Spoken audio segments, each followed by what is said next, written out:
Hi, I'm Patrik Palm, CEO and founder of Favro, and this is the Learn from Leaders podcast. The background to these interviews is that Favro clients are some of the most innovative and agile businesses out there. And it's used for collaborative planning by marketing teams, by product teams, HR, management teams.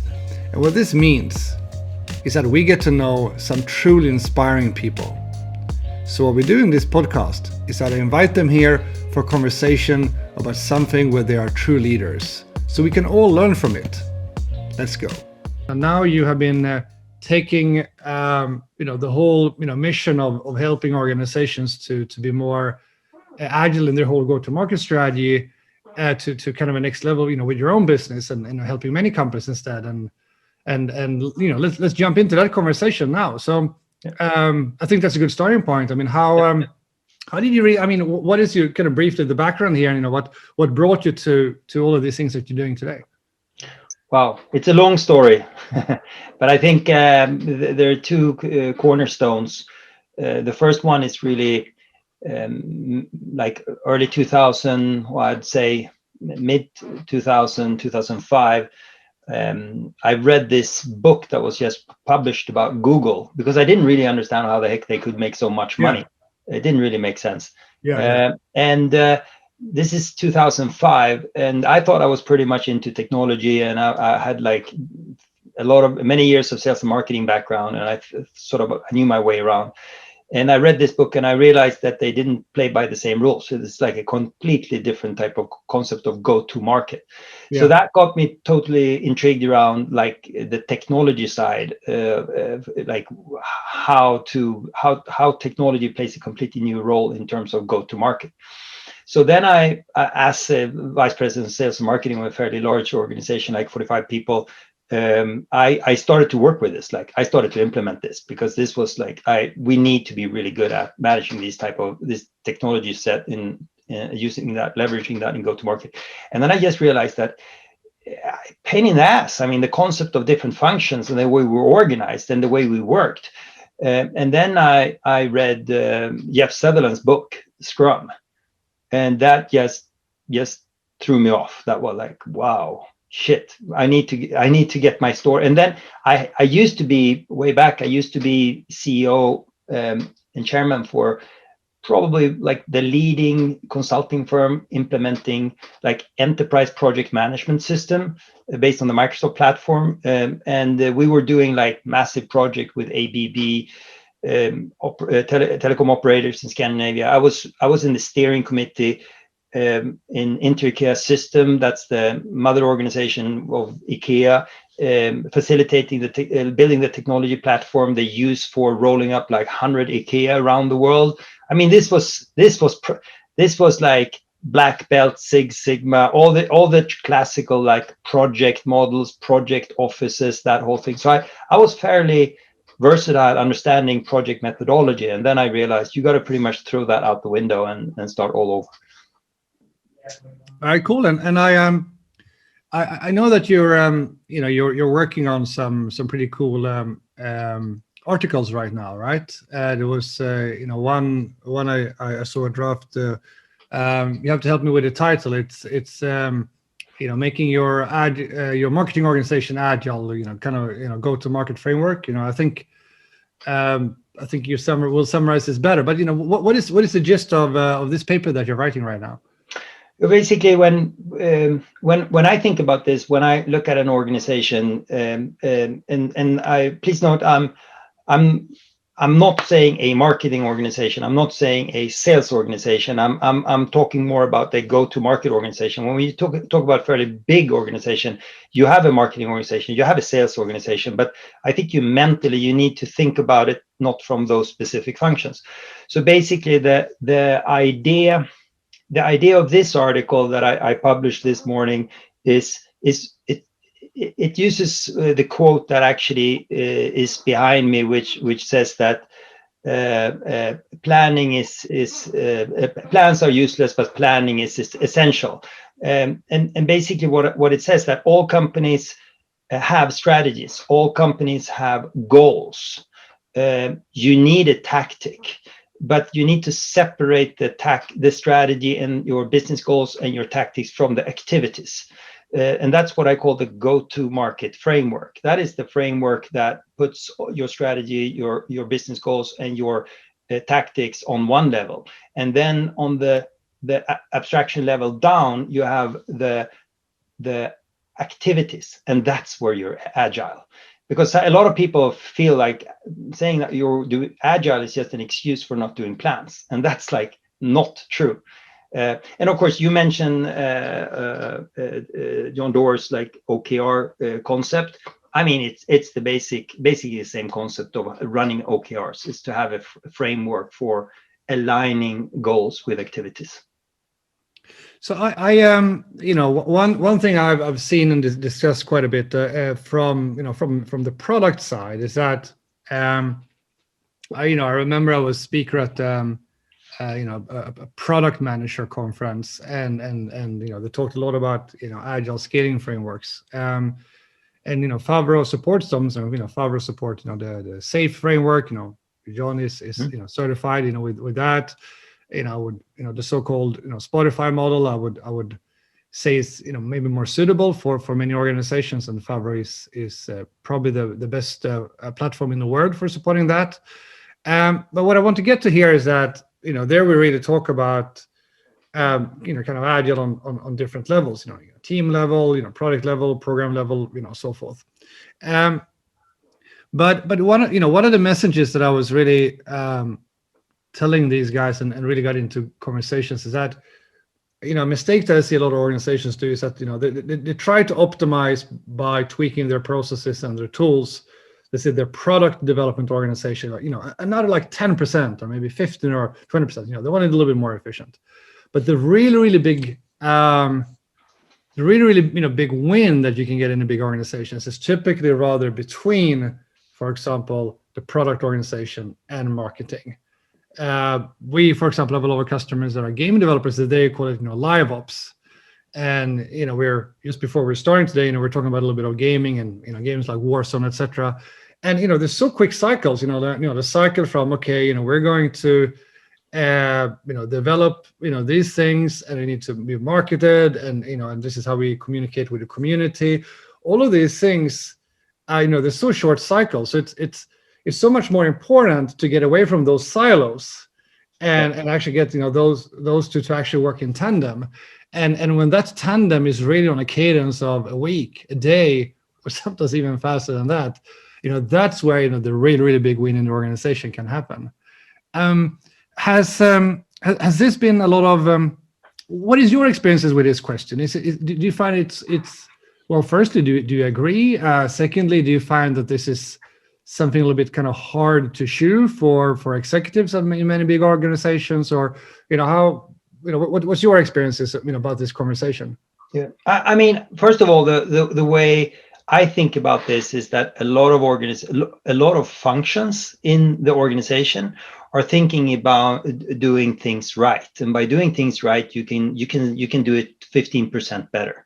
You can get but actually that's not the game changer. It's not doing things right. It's doing the right things. So it's really having that mindset. And the way I look when I talk about the go-to-market framework, I think there are two things that I want to address with that, which ties very much into what you are talking about. And the first one is that you get the strategy and the directives becomes very relevant when you plan activities. You're thinking about that this activity is aimed at supporting the tactic that supports this goal or this directive for this, because this is our strategy. You can move up and down in the level of abstraction, which is that's a vocabulary, a way of talking that most organizations don't have. And I don't think anyone like these different frameworks that you're talking about, they do not inherently solve that problem, and nor does my proposed go-to-market framework. So I think this is really about culture. So it's about like creating a culture where someone comes up and this is actually quite interesting. It's like it's a question of if we're going to move like really quick from one week to another and refocus because it's very opportunistic and it could result in us closing this massive deal that then open up this door and so forth. I mean, usually that's not a strategic, someone thinking of it from a strategic perspective. It's usually people just down on the floor, like people solving problems, working that see these openings. And how do you tie the activity, like should we do this or that activity, when someone comes up, these guys released this last week and they did this and that, guess what, this opened up the opportunity for us to allocate resources, do that. How do you take that activity idea that could be a game changer? How do you move that up to the strategy level and get acceptance for it? And that no framework there are no framework or methods that in itself going to solve that. It's about people and mindset. How do you find? Do you see marketing specifically? Do you see some specific challenges with driving these initiatives with marketing organizations compared to others? I think that looking into all different functions, you have 80% is the same, 20% is unique. Mm-hmm. So I think yes, but I wouldn't say it's very original from a marketing perspective. I think being the CMO of a fairly large marketing organization, perhaps in an international company or that is established, you have one battle that relates to what people expect you as a CMO to do, which perhaps is not always very worthwhile. Yeah. And the second thing, it's marketing is today so much, it's like a technology play.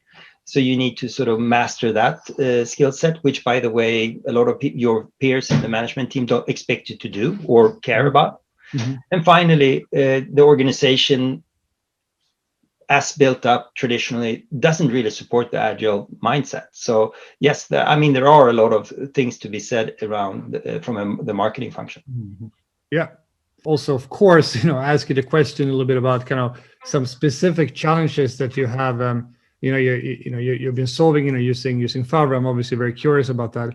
But before you answer that, I see that we also have a question here that was directed specifically to me, which is, can you briefly describe or define your understanding of agile?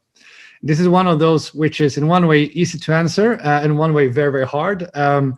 Having been on the kind of agile scene for more than 15 years now, I think my first keynote was back in 2005. I was one with 3 keynote speakers. The other one was Jeff Sutherland, and the third one was Mike Cohn. So you can imagine I was quite nervous because following up after those guys, it's not that easy. And I did have the privilege to also be a keynote. One other time, we kind of like a Scale Agile conference. Jeff Sutherland was the opening keynote, and I was the closing one, and then we had a fireside chat after. That was a lot of fun. So there's been some of those fantastic moments when I from a stage have to kind of give a perspective of these things. But what I try to, if I'm going to put it very briefly now, I think I kind of want to put it in 2 ways. So agile in itself wasn't invented. It's really a lot of different practices that when guys got together in Alta, not too far from where Snowbird, not too far from where you used to live, John, in Utah, and they wrote the Agile Manifesto. It's a collection of practices that really works for these products that have a lot of unknowns, and this was obviously in software development in the beginning. And then very specific methods came out of that. Scrum is there's the classic joke that Scrum is the method to convince program managers that agile is good, and extreme programming is the practice to convince programmers that agile is good. And you have others like Crystal and DSDM and so forth. And then you got these kind of scaling frameworks like SAFe and the Spotify model and so forth. Spotify modeling in many ways kind of being adopted, I think, by McKinsey now. So it's getting a lot of impact in the market. So we can talk about these kind of very specific, methods, and so we could say that agile is really kind of an umbrella of for these methods that in common have a couple of principles that really all goes back to the Agile Manifesto. Everything is it's more flow based. It's about short iterations and increments of delivery, cross-functional teams, et cetera, right? What's been the big trend, the last couple of years, and really also the origin of Favro, is that the world is moving so fast today, and if you look at kind of challenges, I think Patrik, you touched upon this, that a marketing team today is in many ways much more similar to a software engineering team than what marketing looked like, from an episode of Mad Men, with Don Draper in the corner office. It's much more a data-driven practice, super short iterations.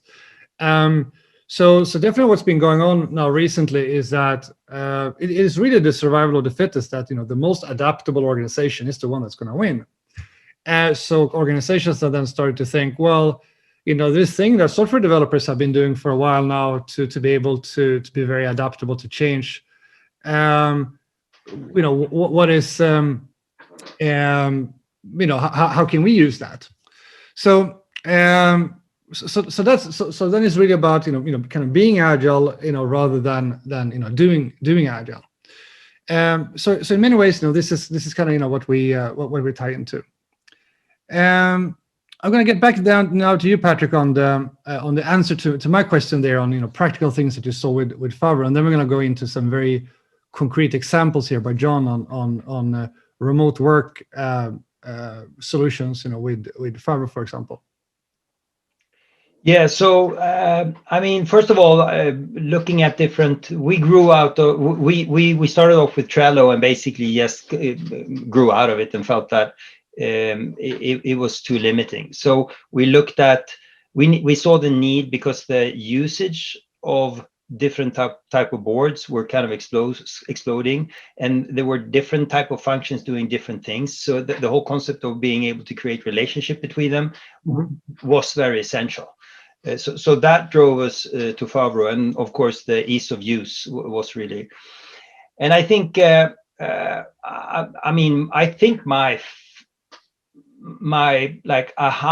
this has nothing to do with being a super advanced sophisticated system, but one of my favorite things that I really enjoy is doing retrospectives using a Favro board, and basically have the three columns of stop doing, start doing, continue doing, and have the team come in, sit down, everybody's quiet for 5-10 minutes, and people start just creating cards in the different columns, and rather than creating the same card or same post-it 2 times, people start upvoting the different cards. And then you have, when you're done 10 minutes later, you have the discussion, you go through all the cards, you perhaps write notes on the cards based on what's been said and so forth. And then two magic thing happens. You can just you store away the board, so you have it all documented, done, and you can go back and look at it. But of course, if there are actions derived from this, you just take the card and throw it into whatever process it is. I think that says so much about the spirit of how to think and how to do things.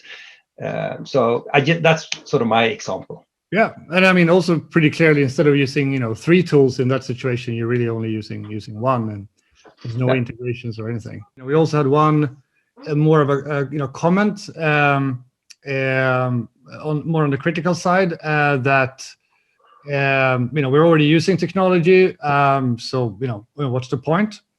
And I think that's a pretty long discussion in itself. And obviously, it's not about using technology. You can use tools that are absolutely going to be detrimental for any agile initiative, and you can use tools that will rather help you.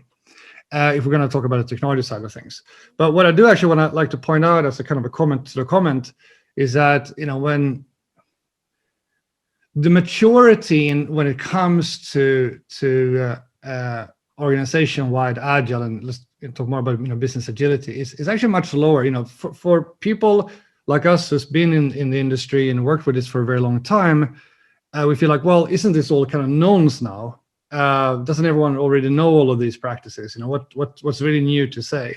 But then when you come out to an organization, very often the maturity is very uneven. Might have some people that actually have some teams that are extremely good in their practices, and then you have some teams that they might say that we're agile, we're using Scrum, but actually they're not really doing, they're not getting any results out of that in a good way.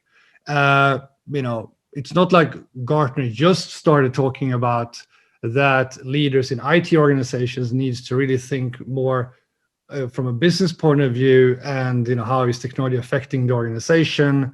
They're still very much in thinking kind of very centralized, very kind of old-fashioned thinkings around it. Procurement is typically very old-fashioned still. Mid-management for sure, and mid-management often tends to be quite afraid of these kind of things. What does it mean to be more of an agile leader, to be a servant leader? And they're afraid of losing their jobs. CEOs typically understand these things, quite often at least, but they might not just be high up on their agenda to drive it. So there's a lot of room for organizations to get a lot of effect out of their agile initiatives. Still, this is in terms of kind of a maturity curve on where the market is right now in their agile practices. Where software development teams, yes, they have come quite far. I think today it's not really about are we going to do waterfall or agile. It's just everyone's doing agile. It's more like how good are you at it. But when we talk about the organization as a whole, the maturity level is actually much lower than many of us expect. I listened to a webinar with Scott Brinker. I'm not sure if you're familiar with him, and the Martech.com, and he was part of HubSpot. And basically, one of the questions, and he had a webinar about agile marketing. And he talked about the whole setup of working and so forth. And one of the things he asked himself, it was like, this been around forever. Like, why is this not happening more? So I think that certainly has not been addressed. So that's really, the technology is there, but people are not adopting it. Cool. Awesome. I hope you enjoyed that interview. I certainly did. If you want to elevate yourself as a modern leader and help your teams become even more successful, then check out Favor Academy at favro.com. There you will find podcasts, webinars, articles, all free of charge. Check it out.